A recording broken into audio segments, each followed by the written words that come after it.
Arion and the Dolphin, dedicated to Alex and Emily.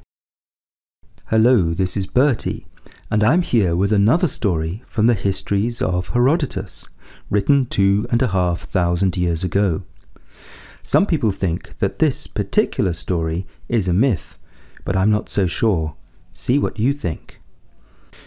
The story starts in Corinth, which was one of the great cities of ancient Greece. At the time of this story, Corinth was ruled by a man called Periander, who lived about 600 years before the birth of Christ. We will hear more about Periander and Corinth another time, but for now I'll explain that he loved the arts, including wonderful columned buildings, paintings on pottery, and music. In this time, the most famous musician in Greece was Arion, who was born on the Greek island of Lesbos, near Turkey. Periander invited Arion to come and stay with him in Corinth, and to play his music at the court. So what was Arion's music like? I'm not going to try and give you a rendition, but I can say that he sang and played the lyre, which is a stringed instrument. As he was born near Asia, I think his music would have sounded slightly Eastern. He was particularly famous for inventing a kind of song and dance dedicated to Dionysus, the Greek god of wine. Well, the followers of Dionysus were known for being pretty wild, and it seems likely that the music of Arion would have been a bit out there and had a good stomping beat to it. As he was so famous, we might think of him as a sort of ancient rock star. Herodotus tells us that he made his base at Periander's court in Corinth, but he also liked to go on tour from time to time. He was invited to go and play his music at a festival in Sicily, situated in the toe of Italy. There was a Greek settlement there. Arion travelled to Sicily, performed to great acclaim, and was paid a good sum of gold for his appearances. Like I said, he was something of a rock star of his times, and he was both mega famous and rich. After his tour of Sicily, he took a boat back to Corinth. The crew of this boat understood that they had a VIP passenger and that he had plenty of money with him. And as they were a rough sort, they decided to rob him. So when they were out at sea, the ship's captain gave Arion a choice. He could commit suicide, and they would give him a proper burial on land, or he could jump overboard. It wasn't much of a choice, but Arion remained composed. He chose to jump into the sea, but before doing so, he made a last request. Could he sing and play his lyre one more time? He promised that when he had finished singing, he would jump over the side of the ship into the waves. Herodotus tells us that the sailors were delighted to have a private performance from the world's most famous singer, and they readily agreed. Arion changed into the special robes that he wore for his performances, and he sung his heart out. Now Herodotus does not actually say this, but I would like to add a detail. Perhaps the sailors were not his only audience. It might be that some keen-eared dolphins heard him and gathered round the ship to listen to his music. At any rate, what happened next suggests that might be the case. Arion, as he had promised, jumped into the sea, and the crew sailed away with his gold, having greatly enjoyed his last ever performance.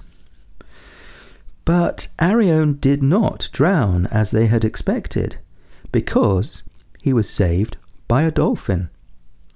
The dolphin picked him up on his back and swam until he was near enough to dry land for his human passenger to scramble ashore at Cape Tainarum, on the bottom of the Peloponnese, where there was a temple to the sea god Poseidon, and also the cave of Hades, which the Greeks believed was the entrance to the underworld of the dead. From there, a wet, but very much alive, Arion made his way back to Corinth, where he told Periander the story of the robbery and of his incredible rescue by the dolphin. Now Periander thought the story was so amazing that he was really not sure whether or not to believe it, and he put Arion under arrest. When the boat that had carried Arion arrived at Corinth, he summoned the crew to his palace. "And what news do you have of our famous singer, Arion?" he asked. The crew replied that he was still in Sicily and doing well. At that moment, Arion, who had been listening to all this from behind a curtain, stepped out into full view, still wearing his performing costume, just as the sailors had seen him last before he made his leap from the ship. They were so struck with amazement that they weren't able to deny their dastardly plot. And Herodotus tells us that he has heard this story from both the Corinthians and the people of Lesbos, and that he's seen a bronze statue of Arion riding the dolphin in the temple at Cape Tainarum, where he came ashore. So Herodotus clearly believed the story of Arion and the dolphin. Many people, however, seem to think that this is a myth, meaning that it's probably not true. In fact, the famous English historian Edward Gibbon called the story of Arion a most unphilosophical fable, since it supposes the friendship of a man and a sea fish. Elsewhere he remarked that Herodotus sometimes writes for children and sometimes writes for philosophers.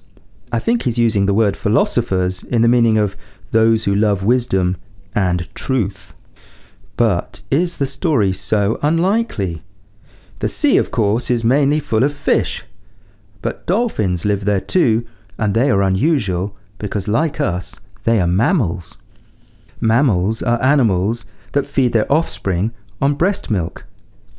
Dolphins form close families, protect one another, even give each other gifts, speak to each other with sounds, and generally act in ways that are not entirely different from us humans.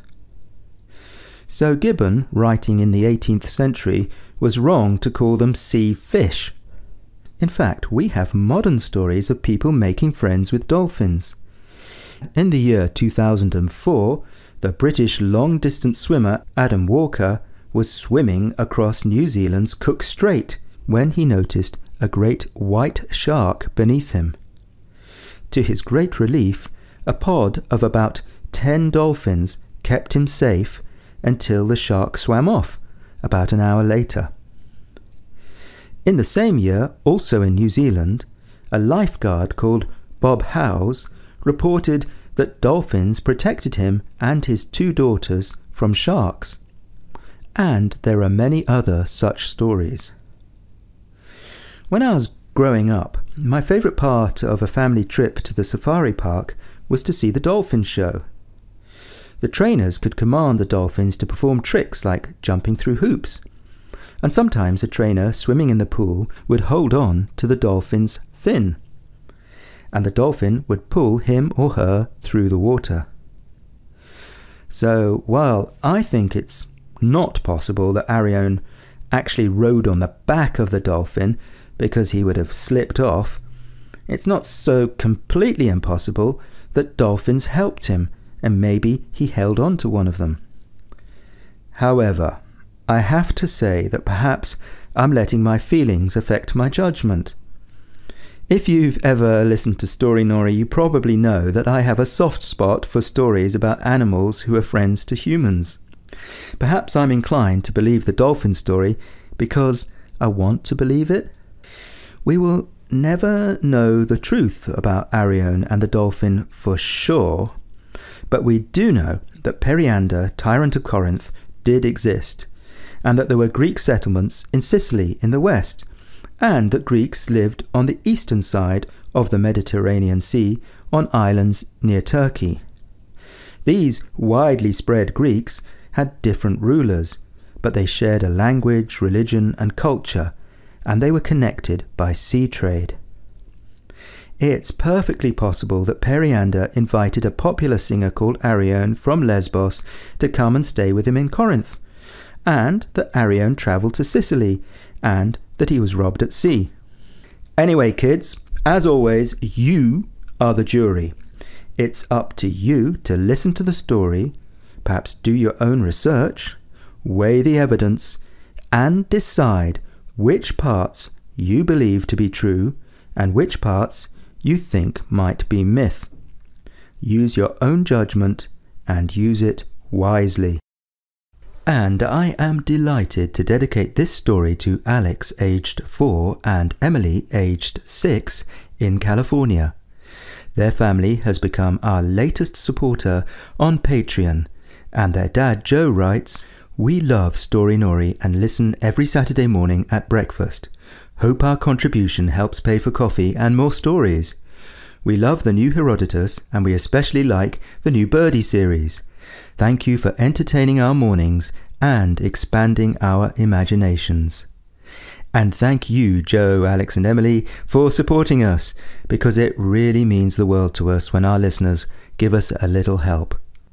Next time, I'll be telling you about an extremely wealthy leader called Croesus, king of Lydia in Asia, who considered himself to be the luckiest man alive, a claim which the Greeks thought was presumptuous. For now, from me, Bertie, goodbye.